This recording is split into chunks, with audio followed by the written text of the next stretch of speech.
Baik, saya share screen sekali lagi.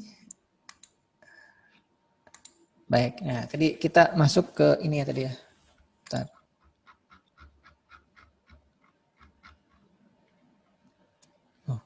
Salah, balik ke depan. Baik. Tadi sudah sampai computation ya, baik. Nah, kita lanjutkan lagi. Nah, kalau menurut definisinya ini ya dari sumber, nah ini sumbernya sudah saya sebutkan, silahkan nanti telusuri lagi.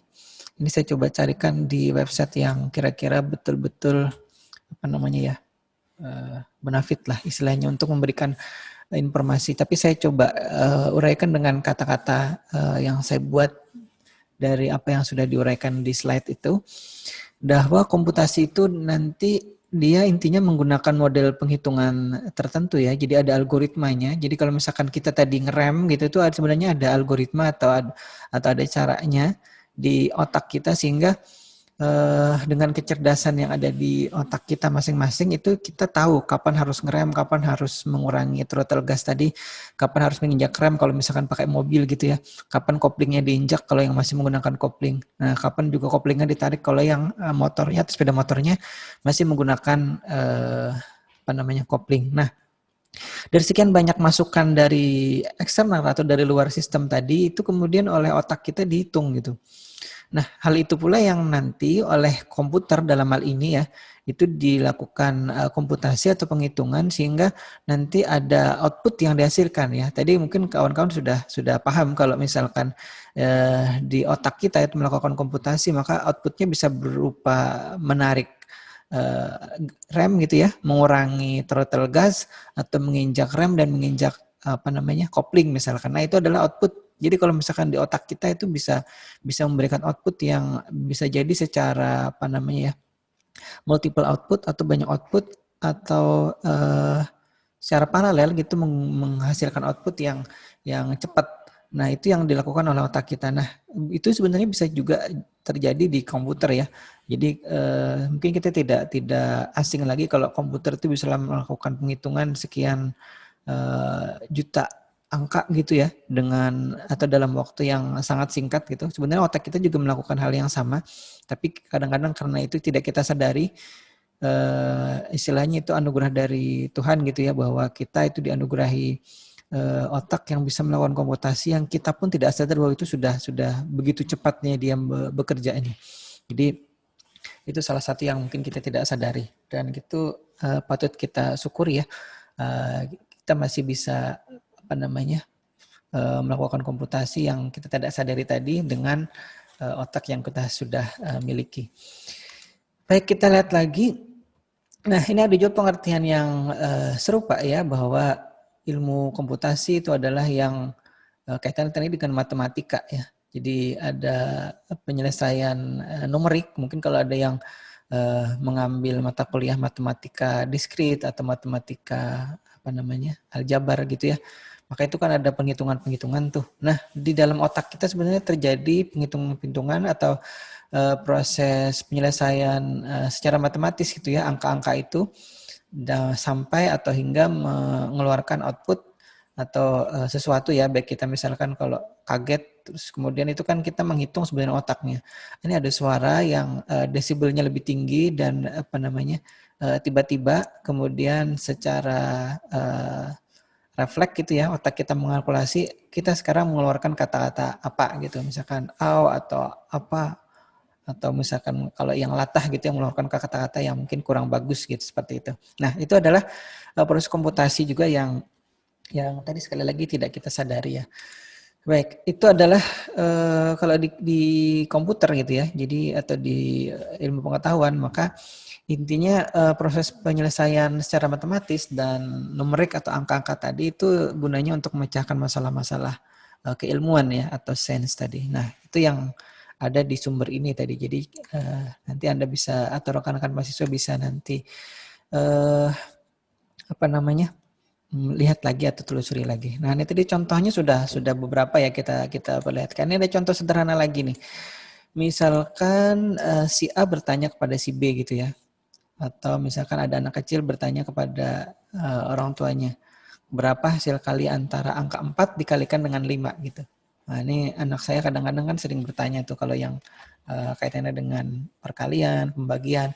Nah yang sederhana seperti ini, kita atau si B misalkan ada orang tuanya akan menjawab itu hasil kali antara 4 dan 5 adalah 20.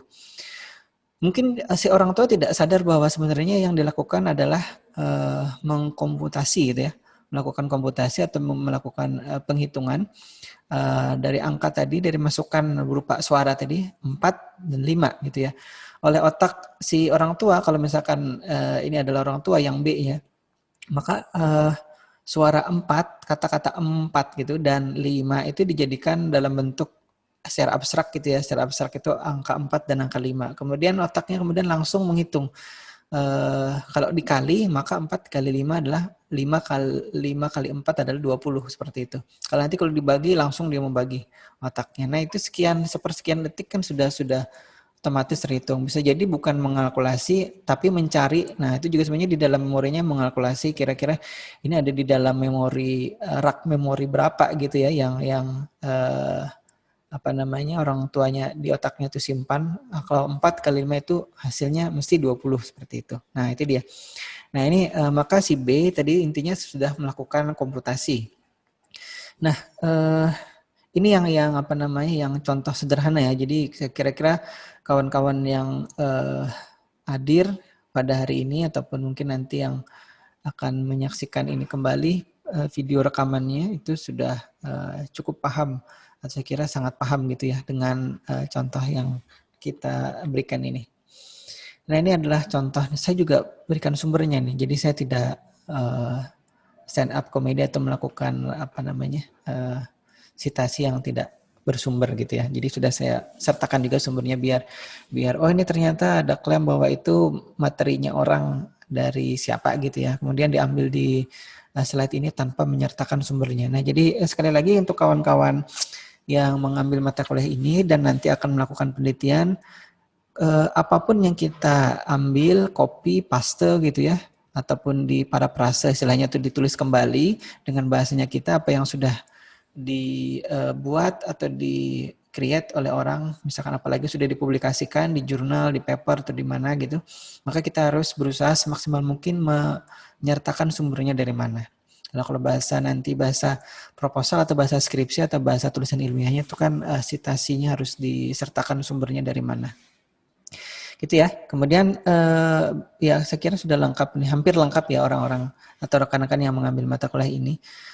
Saya juga mohon untuk lebih aktif dari pertemuan ketiga sampai nanti selesai. Jadi jangan sampai nanti di akhir-akhir mata kuliah itu baru aktif ya. Aktif dalam artian sudah setelah ditagih tugasnya baru nanti Pak tugasnya yang mana, tugasnya yang di pertemuan keberapa itu nyari-nyari. Padahal tugasnya sudah disampaikan pada waktu pertemuan atau kalau yang kebetulan tidak hadir itu bisa lihat di LMS atau kalau misalkan nanti yang kebetulan tidak hadir dan ingin juga menyaksikan kembali hasil rekamannya itu bisa nanti dilihat di channel YouTube saya. Silahkan di subscribe kalau memang biar tidak ketinggalan apa yang nanti saya sampaikan di Zoom seperti ini.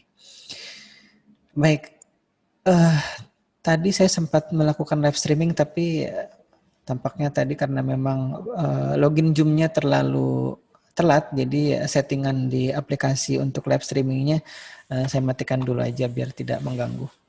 Nanti saya hasil rekaman ini aja yang saya unggah lagi ke YouTube-nya ya. Baik, saya kira komputasi ini tidak bisa menyakup hanya satu bidang saja ya. Mesti nanti menyakup berbagai macam bidang ya, atau istilahnya nanti terkait ke bidang yang lain atau lintas bidang. Termasuk juga yang saya coba contohkan sedikit di sini.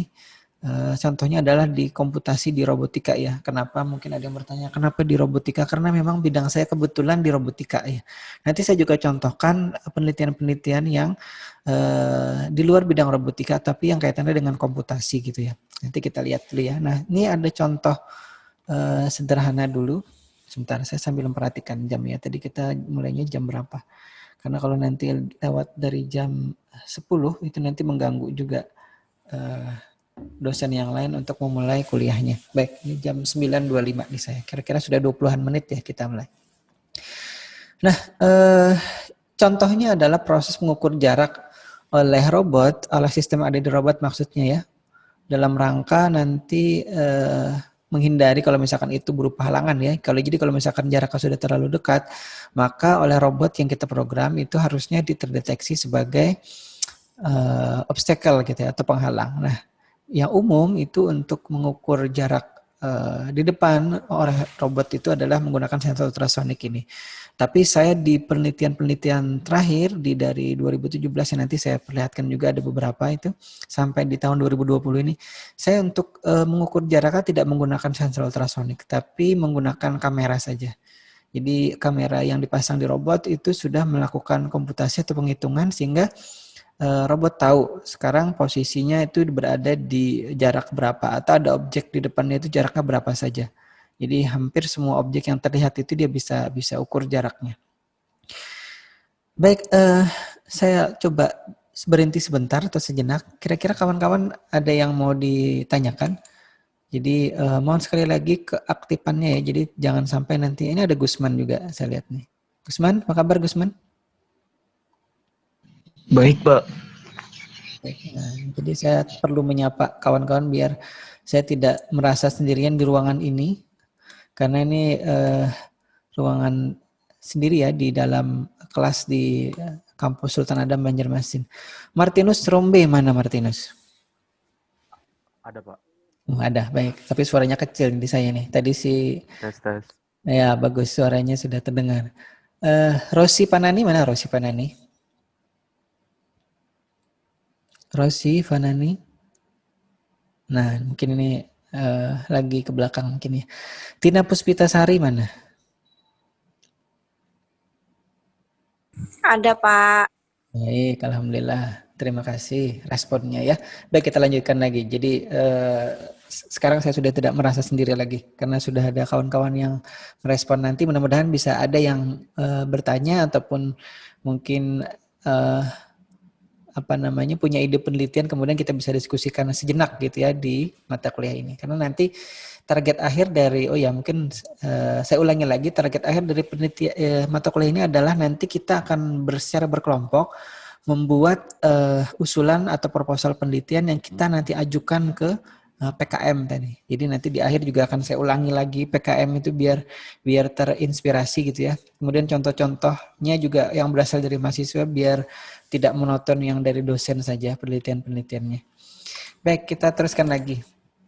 Tadi oleh robot ya. Nah, jadi yang dilakukan oleh sistem yang terpasang atau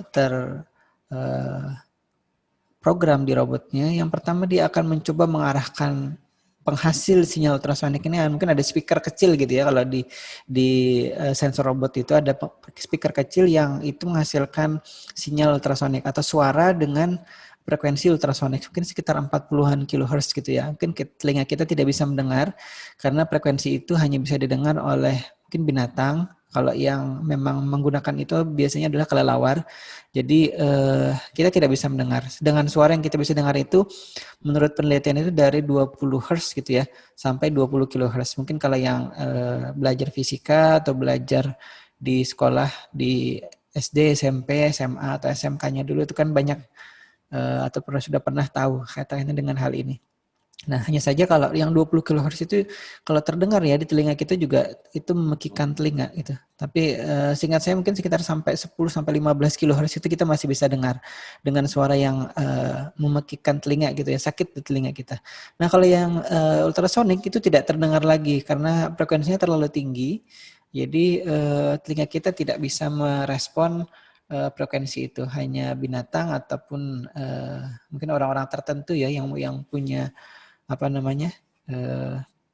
indera lebih yang bisa mendengar suara dengan frekuensi setinggi itu. Nah, kemudian yang dilakukan atau yang dihitung oleh si sistem yang ada di robot adalah dia tadi menghitung waktu pantulnya tadi. Jadi pertama dia hasilkan sinyal, kemudian diarahkan ke objek yang akan diukur jaraknya, kemudian nanti waktu pantulnya dihitung. Jadi ada nanti sensornya lagi yang mengukur, oh tadi di setelah sekian detik disuarakan atau dipantulkan gitu ya. Kemudian waktu pantul dan ditangkap kembali oleh sensor atau penerima suara atau sinyal ultrasoniknya tadi itu berapa lama. Nah, kemudian itu juga tidak serta-merta menunjukkan jarak dari benda yang tadi diberi sinyal ultrasonik ya, karena ada proses lagi yang dilakukan untuk menghitung atau mengalkulasi atau mengomputasi kira-kira dari waktu pantul yang sekian milidetik itu akhirnya berapa. Nah itu sebenarnya ada nanti proses kalibrasi ya, kalibrasi. Jadi kalau misalkan pompa di pom bensin itu kan ditera atau dikalibrasi setiap berapa waktu gitu ya. Nah itu untuk memastikan takarannya benar. Nah itu pun sama yang dilakukan oleh sensor yang kalau misalkan digunakan untuk melakukan pengukuran jarak dalam hal ini ya. Jadi misalkan kalau waktu pantulnya 1 milidetik maka jarak yang terukur adalah misalkan gitu ya 1 senti seperti itu. Kalau misalkan 2 milidetik maka jarak yang terukur adalah 2 senti. Itu contoh proses kalibrasinya saja. Jadi di proses komputasinya yang kita lakukan di sistem pada robot misalkan menggunakan microcontroller ya yang sudah mengambil mata kuliah microcontroller dan juga program robotika mungkin tahu di situ. Jadi ada proses komputasinya lagi. Nah, itu tadi contoh sudah berapa ya? Sudah 4 kayak kira tadi contoh. Jadi tadi yang sepeda motor, mobil atau yang naik sepeda, kemudian yang tadi nih robot nih kurang lebih gitu ya. Nah, kita lihat tren penelitiannya. Jadi sekali lagi kita akan melihat penelitian-penelitian yang dilakukan oleh orang-orang di luar sana gitu ya. Tapi mungkin kita tidak melihat secara internasional terlalu jauh ya, tapi perlulah kita melihat juga sedikit nanti. Dan kita akan masuk nanti ke penelitian yang dilakukan oleh mahasiswa ya, terutama yang sudah didanai dalam program kreativitas mahasiswa. Nah, yang pertama ini kebetulan yang kami lakukan di tahun 2013 bersama saya dengan Pak Hugo ini. Ini penelitian yang kaitan dengan komputasi untuk memprediksi seberapa atau kira-kira kalau mahasiswa itu dengan IP semester 1, 2, 3, 4 sekian gitu ya. Nanti kira-kira lulusnya di tahun keberapa. Itu kami sudah pernah lakukan penelitian untuk memprediksinya. Nah ini sebenarnya ada komputasinya dan sebenarnya ada AI-nya juga ya. Makanya saya sampaikan komputasi itu sudah tidak berdiri sendiri lagi sekarang karena dia sudah mencakup atau sudah melintas ke berbagai bidang robotika termasuk juga AI gitu ya atau artificial intelligence ini atau kecerdasan buatan. Nah jadi kalau misalkan sudah menggunakan neural network itu biasanya dikatakan sudah menggunakan AI atau kecerdasan buatan. Kenapa? Karena yang namanya AI atau AI gitu itu kan dia setelah dilatih sekali atau beberapa kali atau jutaan kali kemudian dia akan menghasilkan basis pengetahuannya, baru nanti basis pengetahuan itu akan digunakan kembali untuk memproses sinyal atau masukan yang baru untuk menghasilkan output atau luaran yang diinginkan gitu ya. Nah itu kalau misalkan yang namanya supervised AI atau supervised neural network. Jadi dia outputnya terkontrol gitu. Nah ini yang kami lakukan dulu. Jadi ini sudah dipublikasikan di jurnal internasional ya. Jadi ini kita melihat dulu ke yang internasional. Produksi orang lokal maksudnya buatan orang lokal di Simik Banjarbaru tapi sudah terpublikasi secara internasional. Mungkin kalau nanti yang penasaran silahkan dicari gitu ya judul itu. Kemudian diketik di Google, kemudian dicari itu ada di jurnal mana gitu untuk memastikan bahwa itu betul-betul di jurnal internasional. Yang berikutnya ini di tahun 2017, tadi 2013, tapi terpublikasinya 2014 tadi ya. Nah sekarang ini 2017, kami juga melakukan penelitian yang kaitannya dengan komputasi ya. Ini bagaimana memperkirakan atau mengira jarak dari sebuah objek itu berdasarkan blok warnanya. Jadi ada objek berwarna kuning misalkan gitu ya. Oleh robot kemudian dengan kameranya itu dilihat. Oh dengan ukuran blok warnanya sekian itu artinya jaraknya sekian. Ini kalau tidak salah ingat dulu kami menggunakan rumus Pythagoras ya. Kalau di matematika itu kan ada Pythagoras yang A kuadrat ditambah B kuadrat sama dengan akar A kuadrat ditambah B kuadrat sama dengan C kuadrat gitu. Nah itu adalah rumus yang dipakai di sini. Nah yang dilakukan itu Awal-awalnya adalah mengalibrasi. Jadi berapa jarak yang terjauh yang bisa diukur, kemudian berapa jarak yang terdekat yang bisa diukur. Karena ini kaitannya dengan kamera yang digunakan. Kamera yang digunakan itu kan tidak bisa memang pada saat itu di setting kamera itu diam saja, tidak bergerak gitu. Artinya ya tidak bisa nengok kanan, nengok kiri, kecuali robotnya diarahkan berbelok ke kanan atau berbelok ke kiri. Jadi dia tidak bisa nengok ke atas, tidak bisa nengok ke bawah. Jadi hanya tetap di posisi tertentu gitu ya. Nah ini coba nanti dilihat saja ya di papernya. Ya kapan-kapan nanti saya tugaskan untuk melihat salah satu dari banyak paper itu ya. Kemudian nanti disampaikan di Zoom sini misalkan. Kemudian ini masih di tahun 2017 ini juga kaitannya dengan komputasi ya. Jadi mungkin kalau ada yang melihat atau menyaksikan seminar di tanggal berapa ya kemarin? 9 September kemarin itu juga ada Bapak, kebetulan dosen saya juga itu yang bertanya. Di robotnya yang dibangun itu apakah menggunakan agent atau AI gitu ya, atau AI tadi kecerdasan buatan, apa menggunakan komputasi biasa? Saya jawab saya hanya menggunakan komputasi biasa. Nah itu dia, ini juga yang kami lakukan di penelitian di tahun 2007 yang nomor 3 ini. Jadi tadi sekali lagi kalau di search nanti di Google ya, grid, kemudian dash edge, dash depth, kemudian map. Nah itu nanti dilihat. Mungkin penelitiannya merujuk ke saya pada dasarnya gitu ya. Karena itu memang yang membuat istilah grid edge depth map itu pertama kali itu ya di tahun 2017 itu adalah kami waktu itu. Jadi kalau diketik di Google bisa jadi yang muncul adalah penelitian-penelitian kami yang kaitannya dengan itu ya. Nah ini masih menggunakan kamera juga ini. Jadi di tahun 2017 nih jadi publikasi kami itu memang 2017 itu banyak ya, kebetulan banyak. Jadi ada beberapa penelitian yang dilakukan juga termasuk publikasinya ini yang berbahasa Indonesia nih.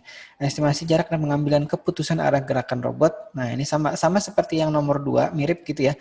Tapi ini lebih kepada keputusannya. Jadi setelah dilakukan estimasi atau perkiraan jarak itu berapa, kemudian baru dia memutuskan mau berbelok ke kanan, berbelok ke kiri atau bagaimana. Jadi berdasarkan estimasi jarak itu. Baik, sambil kita menunggu mungkin ada yang mau disampaikan dulu, ada 32 rekan mahasiswa. Ini jam 9.38. Saya sambil melihat biar kita tidak kelewatan nanti dari jam 10 ya. Nah, kalau belum ada kita lihat lagi ya. Ini juga nah ini tadi mungkin yang bahasa Indonesianya ya. Pengembangan model prediksi lama studi mahasiswa berbasis jaringan saraf elektronik yang tadi 2013 juga. Ini penelitian yang didanai oleh Dikti ya. Jadi kebetulan ketua penelitinya Pak Ugo, saya di bagian komputasinya. Jadi yang bagian pelaporan, proposal dan lain-lain itu Pak Ugo, saya di bagian komputasinya. Nah kemudian ini ada lagi nih.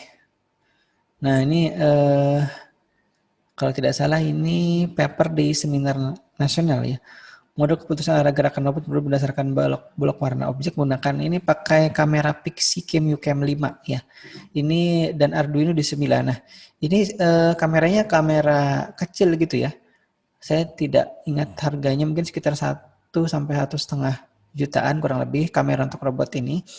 Kemudian dia bisa diprogram dulu menggunakan komputer untuk mendeteksi warna tertentu sebelum digunakan di robot. Jadi tidak bisa langsung menggunakan Arduino-nya ya kalau yang sudah paham Arduino. Jadi tidak langsung Arduino-nya bisa memprogram. Jadi Arduino itu nanti menerima hasil yang sudah disimpan berdasarkan program yang kita lakukan di PC atau di laptop gitu. Jadi ini dia akan men-tracking objek warna apa gitu ya. Nah, kalau misalkan objeknya ada di mana, maka dia akan melakukan mungkin menuju ke situ, menuju ke warna itu, atau menghindari warna itu, atau bagaimana. Nah, itu dulu di penelitian ini ada warna-warna tertentu, kalau misalkan warna hitam, misalkan diam gitu ya. Kemudian kalau warna merah terus berhenti. Kalau warna hijau dia akan mengikutinya jalan lurus gitu ya. Kemudian kalau misalkan warnanya yang lain, dia akan berbelok atau bagaimana. Nah, itu kalau tidak salah dulu seperti itu. Sudah cukup lama ya. Nah, yang lebih baru ini adalah early model of vision based obstacle mapping. Ini juga kami menggunakan. Jadi grid HD map itu selalu atau beberapa tahun terakhir ini selalu kami gunakan dari tahun 2017 ya. Karena itu memang temuan saya waktu kuliah kemarin di UGM untuk metode mengukur jarak menggunakan kamera stereo gitu ya. Jadi ada metode yang sudah dikembangkan namanya grid HD map itu, kemudian itu digunakan untuk mengukur jarak. Mungkin di luar sana juga sudah banyak gitu teori-teori atau metode-metode untuk mengukur jarak oleh robot menggunakan kamera stereo, tapi kami menggunakan model ini grid HD map itu untuk keperluan mengukur jarak. Jadi itu yang menjadi sumbangsih di keilmuannya ya. Nah ini juga masih sama di tahun 2020 ini masih melakukan komputasi juga di robot yang kami bangun. Dan ini ada rules-nya atau apa namanya ya, aturan-aturan yang dibangun untuk juga robot itu bisa secara real time menghindari obstacle atau penghalang itu berdasarkan masukan dari kameranya. Itu dia. Jadi itu yang terpublikasi. Ada satu lagi yang masih digarap papernya. Baik, ada yang ditanyakan dulu sampai sini, Gusman dan kawan-kawan yang lain? Tahtaruli.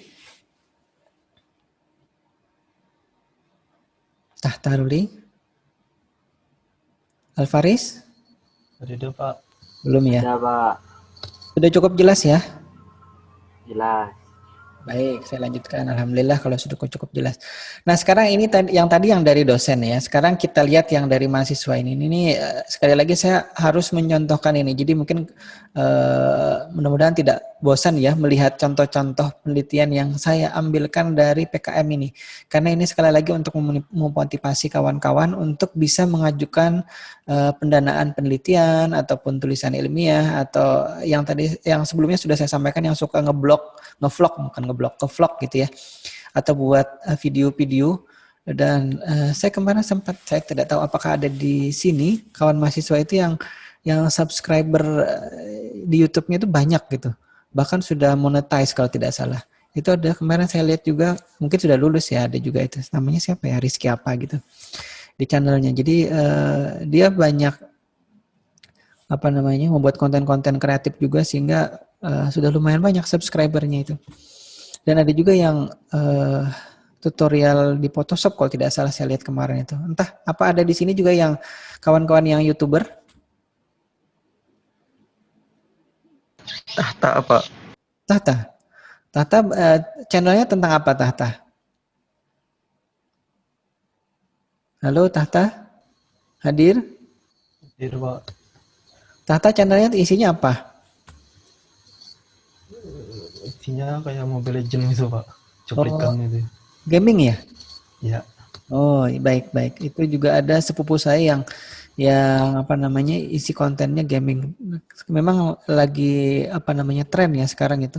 Jadi ada yang live sambil main game, kemudian saya belum bisa ngedit yang model seperti itu tuh. Jadi gamingnya jalan, kemudian ini itu perlu PC yang perlu PC yang mumpuni itu. Kalau PC kayak saya ini kayaknya akan lelet tengah jalan itu.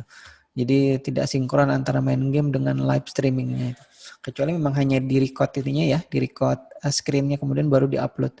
Tapi tampaknya yang lagi ramai atau lagi tren itu kalau bisa live streaming sambil main game gitu. Nah itu ya, baik. Nanti kapan-kapan berbagi ya dengan kawan-kawan yang lain. Karena di mahasiswa baru kemarin pada saat saya mengisi PKKMB itu atau pengenalan lingkungan kampus gitu ya. Dulu namanya ada juga ospek, ada namanya dulu PSPT, sekarang namanya PKKMB. Kalau itu diseragamkan dari Dikti. Nah itu kan ada yang bertanya, Pak ada pelajaran tentang menjadi YouTuber tidak? Saya bilang ya tidak ada secara resmi sih, tapi nanti kalau misalkan memang mau dikembangkan komunitas YouTuber kampus STIMIK Banjarbaru gitu ya, nanti kita bikin misalkan Tahta sebagai salah satu member dan juga bisa jadi malah jadi pimpinannya gitu ya, ketuanya. Nah itu nanti kan bisa mengajari adik-adik kelasnya untuk wah ini kalau jadi YouTube itu seperti ini, kalau misalkan mau live streaming seperti ini gitu ya. Nanti sharing-sharing dengan kawan-kawannya. Cara dapat subscriber yang banyak itu seperti apa gitu. Baik gitu ya. Jadi bisa jadi nanti saling menolong kawan-kawan yang baru-baru gitu ya. Karena mumpung kita banyak berada di rumah, tidak perlu keluar-keluar rumah gitu ya. Mungkin koneksi internetnya lancar gitu, kuotanya banyak, atau yang berlangganan bulanan itu kan biasanya malah lebih murah itu dipakai sama-sama misalkan. Baik, itu ya. Itu mungkin nanti saja ya. Nah, coba dicermati dulu judul ini. Terlihat ya judulnya ya, kawan-kawan Alvaris, Tahta. Terlihat Pak. Baik, ini Automatic Catfish Sorter Encounter, solusi permasalahan akurasi jumlah dan ukuran benih pada peternakan lele di Padang. Ini catfish ya, catfish itu kalau bahasa kita ya lele itu ya.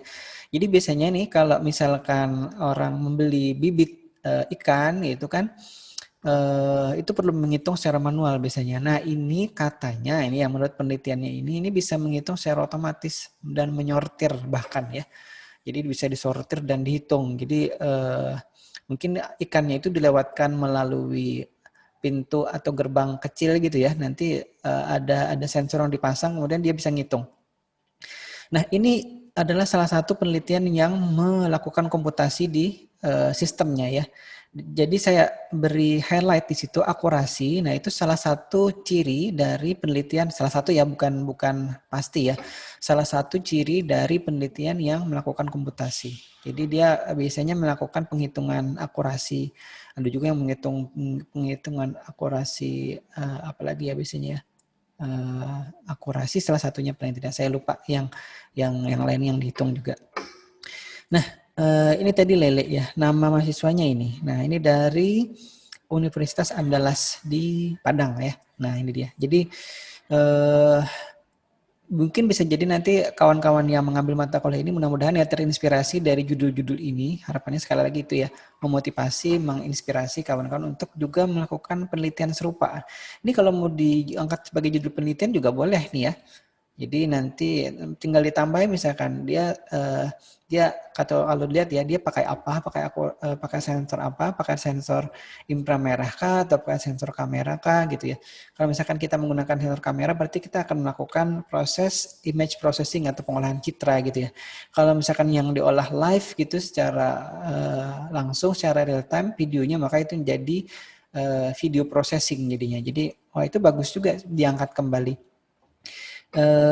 Mungkin saya sampaikan juga seringkali ini ya kalau misalkan di PKM itu mereka menggunakan singkatan-singkatan yang orang misalkan ada nggak di sini saya lupa sudah saya masukkan belum ya. Ada yang membuat judul itu 4G LTE gitu ya. Nah itu ada singkatannya 4 gerakan apa gitu. Jadi 4G-nya itu dijadikan 4 gerakan apa, LTE-nya itu ada lagi gitu sih kepanjangannya. Jadi singkatan-singkatan yang unik itu biasanya yang didanai oleh Dikti gitu ya. Jadi judul yang menggunakan singkatan-singkatan unik. Ini kan juga kalau yang dilihat sekarang di layar ini kan Automatic Catfish Sorter Encounter. Jadi ada bahasa Inggris campur bahasa Indonesia itu boleh gitu ya. Tidak masalah. Nah, judul yang lain nih ya. Ini dari ITS nih, kebetulan dari apa namanya? Dari negeri ya. Ini PKMPE, ini penelitian eksakta gitu ya. Jadi program kreatif mahasiswa bidang penelitian eksakta. Nanti ini bidang sosial ya, PKMPS gitu. Ini PKMPE, penelitian eksakta artinya yang kaitannya dengan keilmuan gitu ya, eksak. Nah, ini peningkatan akurasi prediksi kedalaman dan laju propagasi sur pipa bawah laut. Nah, ini dia juga. Ini juga sebenarnya yang dilakukan adalah melakukan komputasi ya. Jadi dia menghitung kira-kira berapa kedalamannya gitu dengan menggunakan AI. AI di sini AI neural network ya, ANN, artificial neural network berdasarkan computational fluid dynamics. Nah, ini dia. Ini mungkin saya tidak terlalu paham ya bagaimana cara ukur kedalaman. Bisa jadi kalau yang ada juga yang menggunakan suara gitu ya. Ada juga yang menggunakan air misalkan atau menggunakan tekanan angin misalkan, terus tahu dia posisi kedalamannya sekarang berapa laut itu atau sungai itu atau misalkan danau itu gitu ya. Nah, ini salah satu yang mereka buat. Nah, ini namanya Muhammad Rizky Sarifuddin ya. Nah, didanai 4.500.000. Kalau tadi 5 juta ya. Wah, lebih banyak ya. Jadi tahun ini 2020 itu tidak ada yang lebih dari 5 juta pendanaannya. Mungkin karena terbatas Tapi banyak juga yang didanai, mungkin bisa sampai, nih kalau dilihat itu kan 3.419 nih kalau dilihat dari nomornya ya. Ntar coba saya tunjuk. Nah,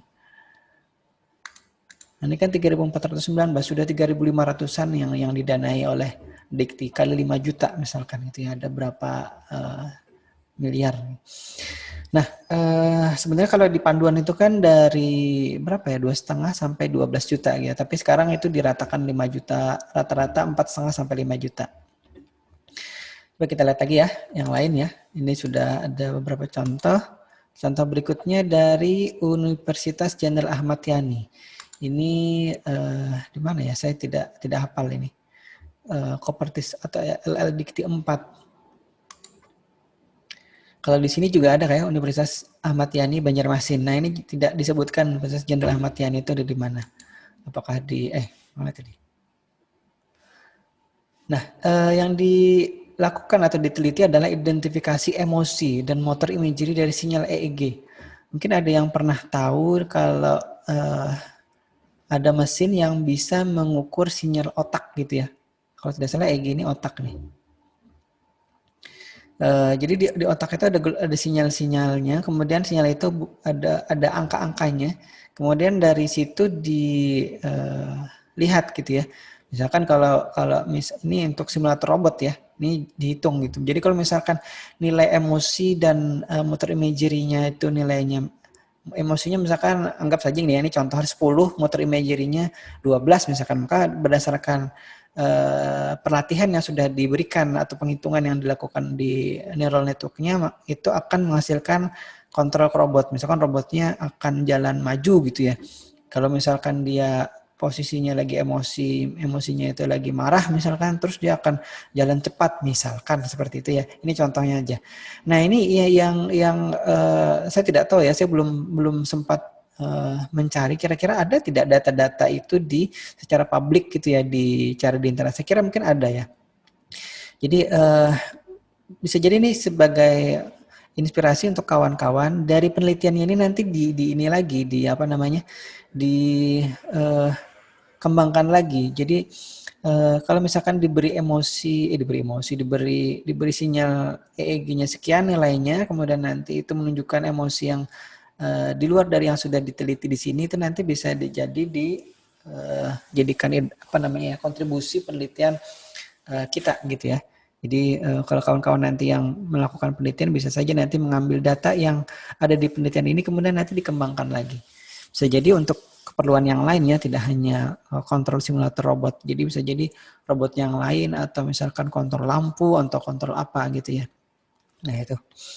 Ini Dwi Rizky Ramdhani. Nah ini dia, ini juga dari Jenderal Ahmad Yani, bagus juga nih. Saya pilihkan tidak acak sih, memang saya search gitu ya di daftarnya ini. Kemudian saya lihat kira-kira yang komputasi itu yang mana saja. Jadi ini biar tidak bingung kalau saya sodori satu file itu, nanti kawan-kawan mahasiswa yang mengambil mata kuliah ini mungkin malas gitu ya membaca satu-satu gitu. Atau mencarinya juga bingung. Nah, kalau sekarang kan sudah saya buatkan dalam slide ini ya. Baik, kita masih punya 6 menit ya, mudah-mudahan bisa cepat nih. Nah, ini ada identifikasi tadi sama ya, tadi yang pertama ini sudah ada. Ini masih sama EEG juga. Ini bentuk identifikasi membayangkan gerakan. Jadi misalkan orang itu disuruh membayangkan gerakan, misalkan gerakan memutar tangan gitu ya. Kemudian dibaca sinyalnya, kemudian nanti baru dilanjutkan. Ini penelitiannya sebenarnya panjang ini. Tapi kalau misalkan sudah ada gitu ya dasarnya, saya kira akan lancar ini. Jadi mau diterapkan kemana aja. Jadi kalau misalkan orang membayangkan gerakan memutar tangan, maka nanti bisa jadi diberikan outputnya ke perintahnya ke robot gitu ya, untuk juga bisa memutar tangan atau menggerakkan tangan. Nah ini juga nih, identifikasi pasien pasca stroke menggunakan PCA.